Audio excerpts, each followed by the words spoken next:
Crutches. That's an interesting name. How did you come up with it? There were some.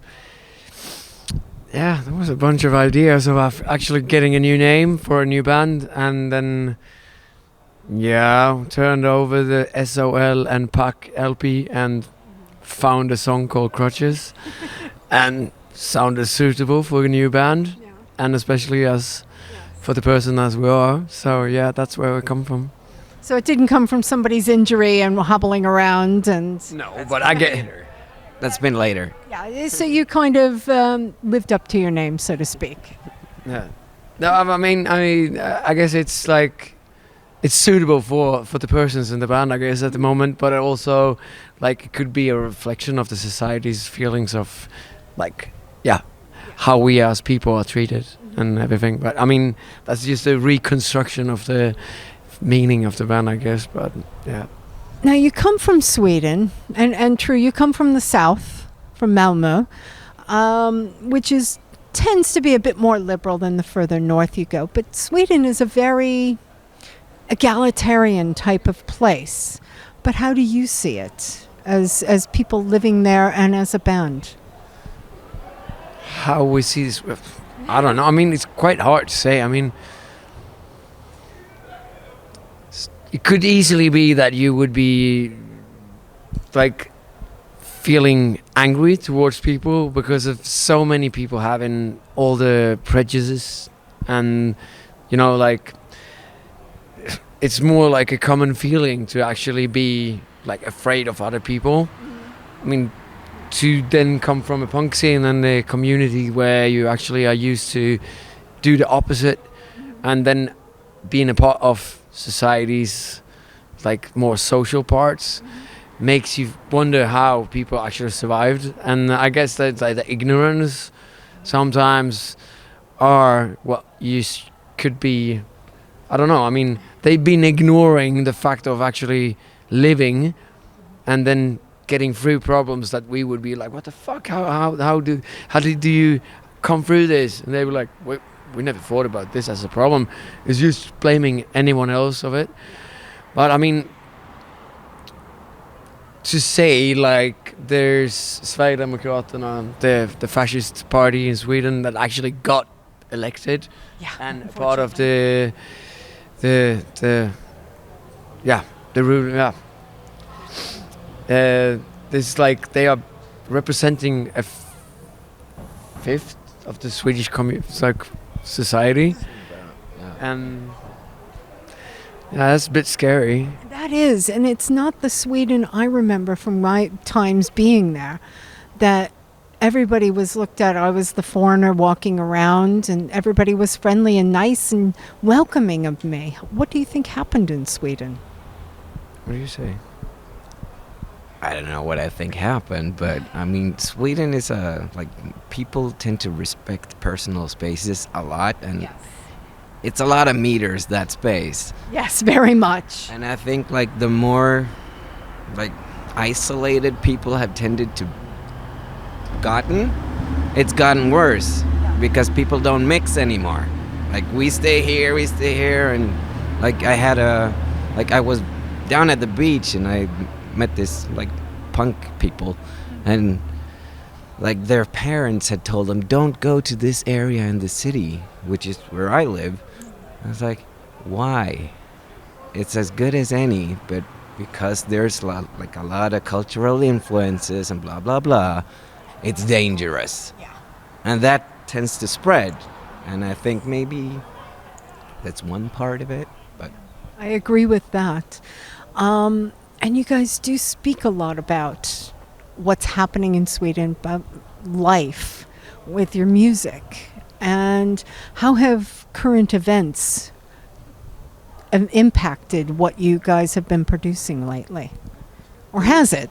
I think that, I mean, the reaction of the recent elections, I think that the personal ideas of actually how to see other people as really like starting to be a bigger thing. I mean, for all of this that's actually going on at the moment, that I mean, I was thinking about it now when we were talking about it. Like, I wouldn't say that in general it's a bad country, because it's actually really nice. I mean, I still enjoy living there, and then but the thing is that we with our like the opportunities that we have, we could be able to actually create so much more and a better environment for women, for example, and for like everybody, because it's like the awareness is really high.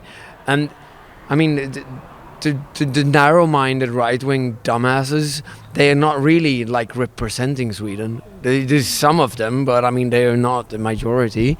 There's still the idiots. And then I mean, that's what we feel like. It's like the awareness to actually not forgetting about speaking up about it, and then being honest about like your dislikes about prejudice, and also like oppressing women and other people because of just being.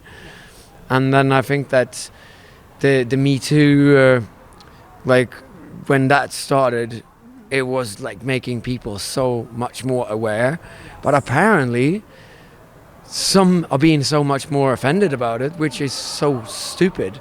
I mean, don't treat people like shit. Be nice.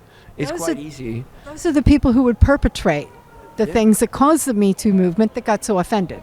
Yeah. So it's a difficult balance there, and just trying to get, like you say, people to see that there is something different and we are all the same.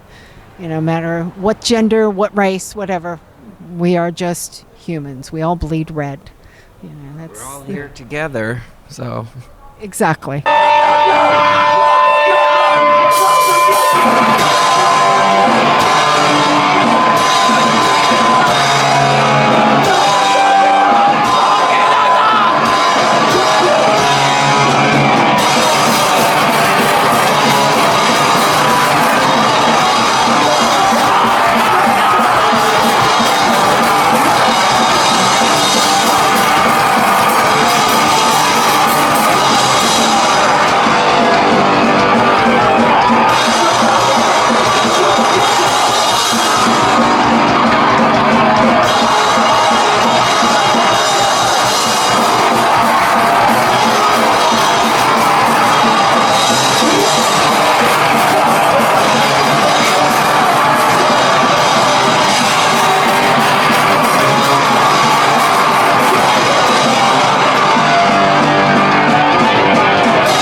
Travel everywhere. I've seen, you're in East Asia. We saw a sticker of you guys in Prague, in the Czech Republic. Where has been your favorite place to have played? Whoa, that's really hard to say. I mean, we had a really good time in Indonesia recently. It was amazing, but we're so grateful to actually be able to go touring. So I mean, we're not being able to live from it, but I mean, we are privileged enough to be invited to be doing stuff. So I don't know. I mean, I enjoy most of it. What do you say? Wherever we go, I mean, each time it's an experience, and it's not like each other. So even though, I can't say a best place, but I can say all of them have been really, really good. And you've had the warm welcome everywhere you've gone then?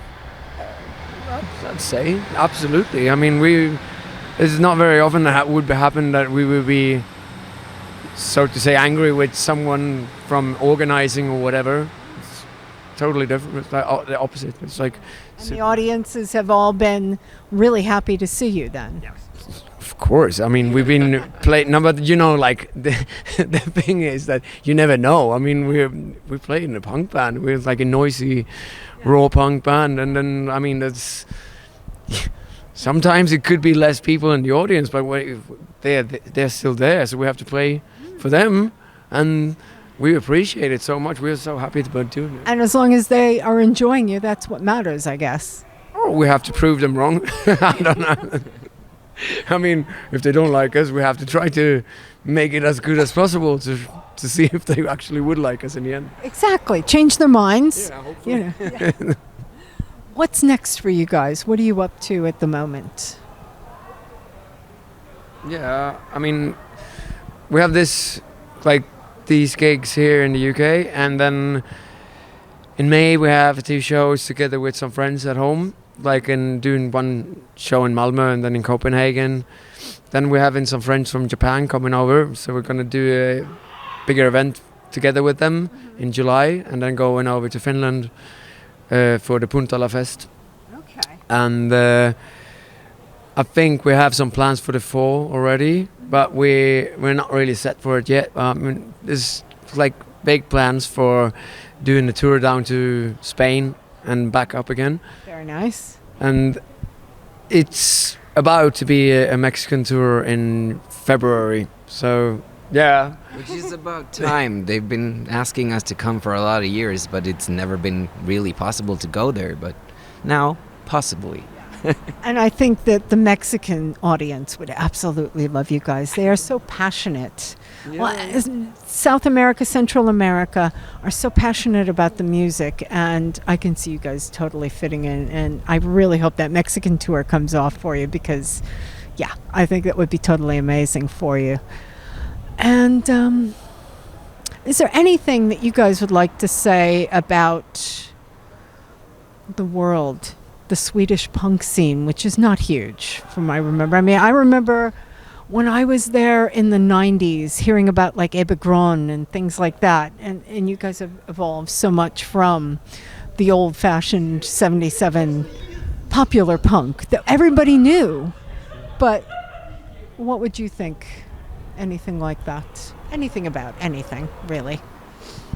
I don't know. I mean, I think the Swedish punk scene is really cool because it's so many creative people, really passionate about what they're doing, and I'm so happy about our friends from at home. I mean, in just Malmö we have. Just looking at Malmö, I mean, it's a small city compared to any other city. I mean, 300,000 something, but there's not enough put out a compilation LP with 16 raw punk bands from just Malmö. Wow, 16 Malmö bands. And that was raw punk. Yeah.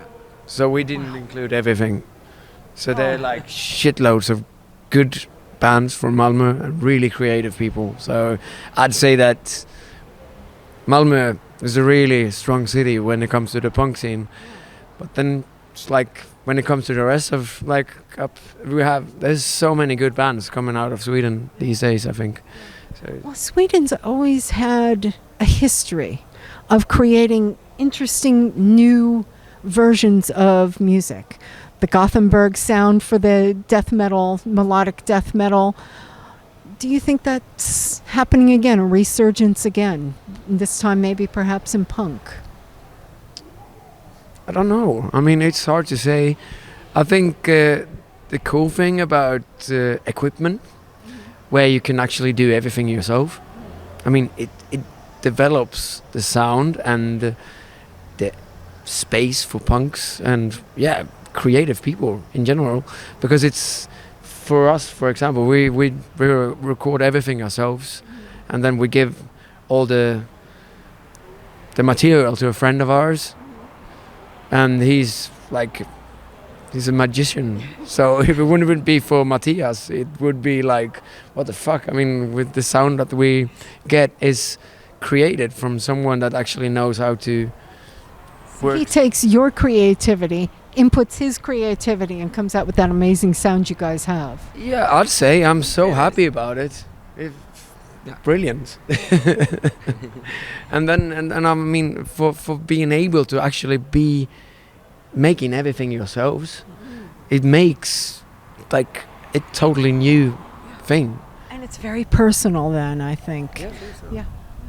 And for those of you, or for those out there rather, who haven't come across you and really want to buy some of your stuff, where can they find your material?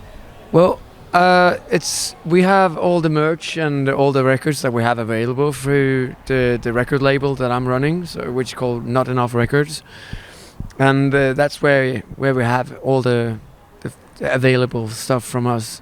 And then we have older friends that's been helping us out, putting out the records for all the labels in the The specific. various locations around the world. Yeah.